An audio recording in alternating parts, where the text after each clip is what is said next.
देश रे उपराष्ट्रपति पदवी पे निर्वाचन हम आमर जो उपराष्ट्रपति थिले जगदीप धनकर तांकर अचानक इस्तीफा पर यही पदवी पदवी पर निर्वाचन हमार आवश्यकता देखा देछि एवं उपराष्ट्रपति पदवी पर जो निर्वाचन हम से भोटर किए समुदाय 782 जन भोटर से माने निर्वाचित करिवे भारतर नुआ उपराष्ट्रपति किए हेबे मात्र 782 जन भोटर। हाँ, संविधान नियम अनुसार केवल पार्लियामेंटर लोकसभा सदस्य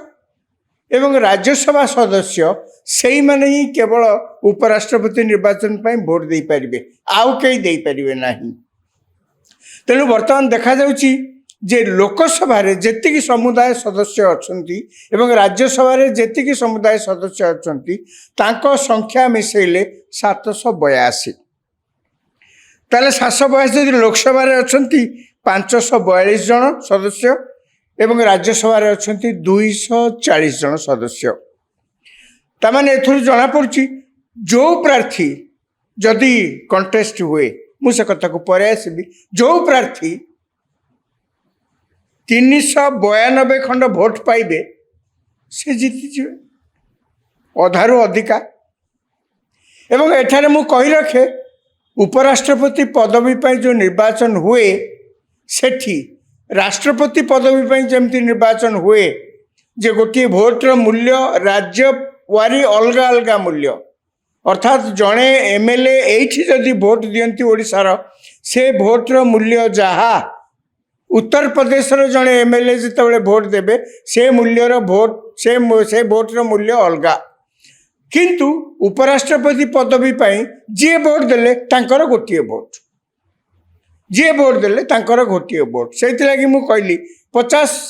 अधारू गोटे भोट अधिका हेले से जीति जिबे। बर्तमान देखिबा प्रार्थी किए अछंती गला काली एनडीए दल तरफरु सीपी राधाकृष्णन से महाराष्ट्र गवर्नर थिले एवं तांकू एनडीए तरफरु मनोनीत करा जायछि सी उपराष्ट्रपति प्रार्थी हेबे एवं एकथा मध्य सरकार तरफरु केंद्र सरकार तरफरु कहा जायछि जे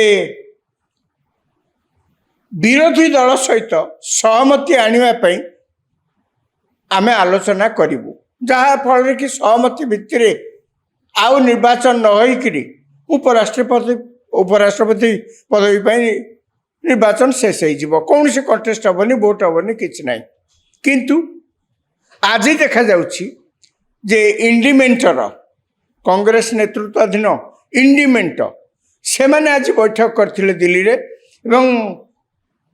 गला किछि दिन हेलानी तांकर इंडिमेंट भितर मध्य आलोचना चलथिला से सबू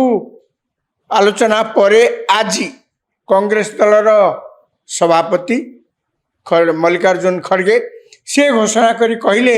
जे इंडिमेंट तरफरु आमे प्रार्थी दबु। प्रार्थी किए प्रार्थी होचंदी सुप्रीम कोर्ट रो जने पूर्वतन जज बी सुदर्शन रेड्डी से सुप्रीम कोर्ट रो जज थिले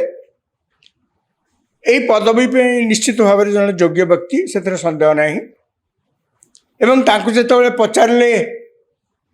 जे आपण एवं एनडीए रो प्रार्थी आपण उभय दक्षिण भारत रो आसीचंती एटा कोन दक्षिण दक्षिण भितर लड़ई हब कि से अति सुंदर भाव में तांकर उत्तर देथिले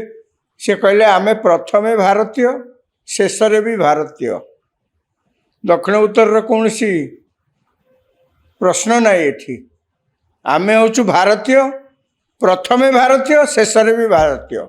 तेणु आमर एकमात्र परिचय है आमे होचु भारतीय।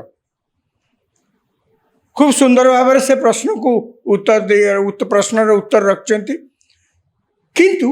आमे देखिया कथा बर्तमान ताले भोट जेतेबेले हबो इंडिमेंट तरफरु जेतेबेले प्रार्थी घोषणा कर सारे से माने इंडिमेंट तरफरु ताले निर्वाचन तो हबो बिना निर्वाचन ने जहाँ एनडीए तरफ कहुला आम विरोधी दल मान सहित आलोचना करूँ जमी बिना निर्वाचन ने उपराष्ट्रपति मनोनीत हो जापारे जदि किंतु ता तो बर्तमान स्थिति देखा जाऊँ संभव नुहे ताहले लोकसभा और राज्यसभा रे कहार पल्ला भारी अच्छी ये कथा निश्चित सरकार रे जेहेतु एनडीए अच्छा से संख्या तो अधिका निश्चित सरकार रे जेहेतु एनडीए अच्छी वर्तमान दिल्ली रे निश्चित भाव में संख्या दृष्टि अधिक नथिले तो सरकार रे से रही पार नथांते एनडीए रे वर्तमान कौन अच्छी एनडीए रे स्ट्रेंथ होची 422 एनडीए रे स्ट्रेंथ सेथुरु लोकसभा रे 293 एवं राज्यसभा रे 129 ये मिसिले